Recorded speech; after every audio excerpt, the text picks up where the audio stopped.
to another episode of The Brothers Perspective. I'm your host, Kenny Steele. This is my excellent co-host, Brother Kyle. And today we are reviewing Spider-Man Far From Home. I just saw the movie. Kyle just saw the movie. And we're going to tell you what to think because it's a review. Yeah. But since, we are behind our due date, of course, this is going to be a spoiler review. So if you have not seen the movie, you can click Save for Later on YouTube. And we'll wait.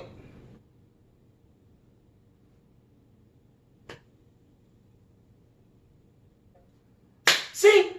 Wasn't that hard? Also, I don't know what Kenny thinks about the movie. He doesn't know what I think.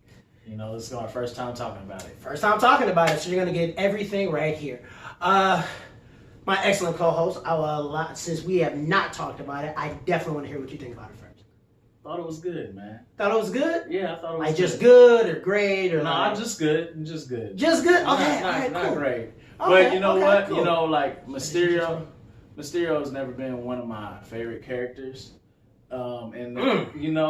Really, respect on his name. No, but Put honestly, they did him justice. No, they did. They did him justice, and I like the fact that they brought the new age to it. Before, if you watch the cartoons back in the day, he had these little holographic cubes. Yeah, or even read the comics. Yeah, or the comics. This time it was all about drones and technology and everything like that. So I like that aspect of it. And I really liked him as a villain. I thought they did a good job.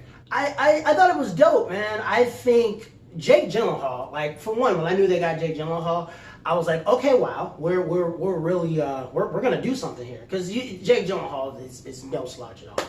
Top of his game. He can't do no wrong. Honestly, I can't think of a bad Jake Gyllenhaal movie. I can't think of a bad Jake Gyllenhaal movie either. He's phenomenal, man. And once I found out he was Mysterio, I was like, dude, this. I was like, all right, cool, we're going there, we're going for it. And I would like to say I thought this movie was. I thought it was a good movie. I thought it was a good movie. It's really tipping the scale of good to great to me. Yeah. To me, the first two acts was kind of by the numbers. It flowed. It was okay. It was a nice little high school little summer trip. It was definitely a high school movie. This is the youngest Marvel movie I would say I've watched. Yeah. Every other Marvel movie had an adult feel to it. Yeah. This one I felt like definitely it cross platforms for all audiences. What I really enjoyed about it was just, it was a nice little summer feel to it, and then out of nowhere, that third act was boom. I was like, oh my God, we are going there for real. Yeah. I mean, dude, and again, going back to Jake Gyllenhaal, he crushed it. Yeah. Absolutely crushed it. If you have not, caught Endgame, if you're not up to date on it, spoiler, look, Tony died, okay? Tony died. I was like, oh, it's snap. in the commercials, too. It's in the commercials, too. Kyle cried. It was a whole deal, dude. I like how they pretty much made Tony Stark the MCU's version of Uncle Ben. This is the guy who inspired him to, saying, without even really saying the, great power responsibility aspect. Yeah. He's just trying to be a normal kid.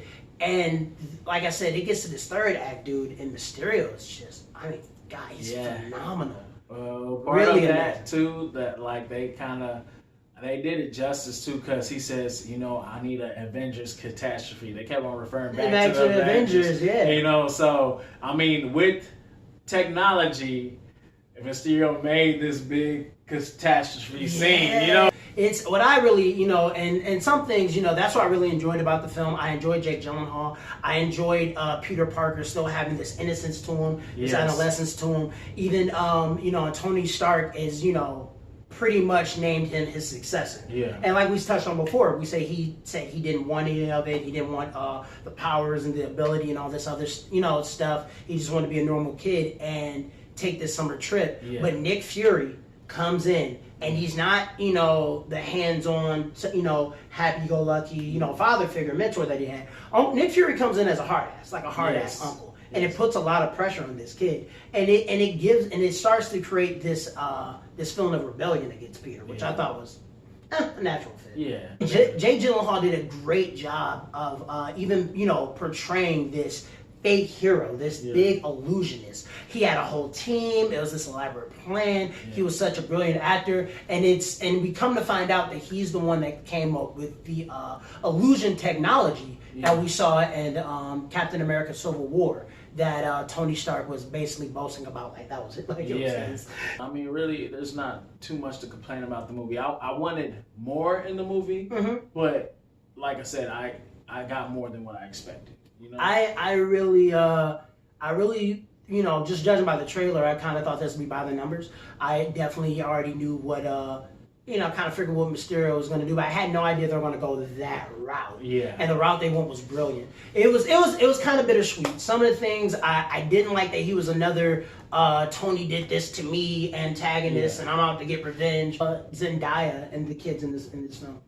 I like them. I like this take on them, but if you know, I'm old school, so I would prefer, like, you know, Mary Jane, the actress. I would prefer Flash Thompson, the athlete. Yeah, you know, yeah, but like I said, I do like this take on them. I mean, it's a different take, and it's cool to watch. And I mean, the chemistry between Zendaya and Tom Holland was really good, and the awkwardness is really believable between them. I also like the way they do the snap, even though they don't call it the snap. Yeah. They weren't there to really see the snap, blip. but they're calling it the blip. Yeah. And they did address that. Like, it was, because thinking about it, it would be so weird to be gone away from 5 years and come back the same age. Yeah. And then other people have come and grown and turned into adults or been in high school and all this other stuff. So it's a whole big deal that's just super confusing and odd. And they address those, but in a very comedic way. Like, the illusions get very crazy. Yes. Like, it's super, almost like, I mean, it's a dream sequence, but he's awake. Yeah. So it's not really a dream sequence,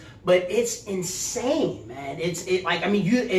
And once it's revealed that Mysterio is an illusionist, you don't know what's real and what's fake. Yes. It's just he takes over. And he's doing it by, of course, drones that Tony created, like you know, like you said before. So now they just up the ante. Yes. Of course, people complained about Spider-Sense in the first movie. They do address that and how his powers are still kind of developing and still growing. So I thought that was really great. And by the time that finish happens, good God. Tom Holland still is just that sweet, innocent kid. Yes. Completely believable as Parker. Yes. Completely believable. Zendaya's take on MJ or Michelle or whatever we're calling it. It's different. Yes. It's different. It's not, I mean, it was kind of that deal, but we see what else. And of course, you know, Ned and his little side love interest, I thought that was cute too. Yeah. JB Smoove was funny. Everybody did a great job. So what would you give your score, bro? What would you give the score of this film? I'll give it like a 4 out of 5. 4 out of 5. Oh wow, we agree. We completely agree. Yeah, 4 out of 5. I'm gonna give it a 4. I'm gonna give it a 4 out of 5 as well, man. Yeah. See, like I said, it was a good film. oh wait, we're not gonna get struck by lightning, are we? Yeah. Okay, we're good. We're good. We've never really agreed on a movie before, so we didn't know how this was gonna work out. And honestly, and this is not planned. I literally did not know his beforehand. Yeah. Did not know his. We didn't discuss it. We didn't talk about it. Yeah, I asked him, and he was like, we "No, don't put it agree film." on Homecoming. We don't agree on a lot of films. Yeah, we don't agree on Homecoming, but At this all. one we agree. You know. Hey, you know, it is what it was. So, if please, you know what I'm saying, like, share, and subscribe. Hit that thumbs up button, you know what I'm saying, and definitely check out more of our video reviews, and so we can bring more content like this to you. If you want to follow Kyle, he's going to tell you where you can follow him. Bro_perspective at Twitter. Brothers underscore perspective underscore at Instagram, and Brothers Perspective on Facebook. Facebook is easy. See that, and he did a good job. And if you want to follow me, you can follow me at KenDog DMFT. See, now it's contagious. You can follow me at KenDog DMFT on Twitter and Instagram, and you can also follow me on Facebook as Kenny Steele. And until then, be cool, be kind, especially in the comment section, and we'll see you guys later. Peace. What he said.